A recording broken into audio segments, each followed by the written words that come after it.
اہم مناسبتوں میں کی جاتی ہے۔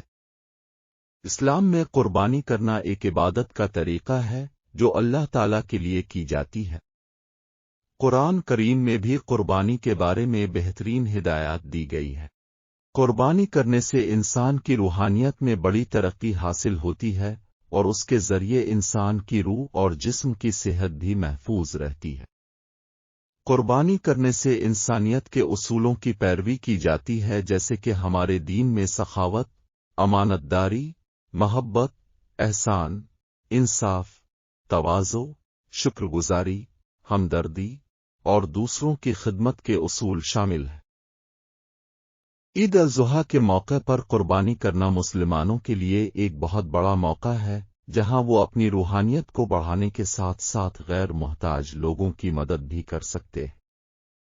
قربانی کے ذریعے غیر محتاج لوگوں کو مالی امداد ملتی ہے، جو ان کی زندگی کو بہتر بنانے میں مددگار ثابت ہوتی ہے۔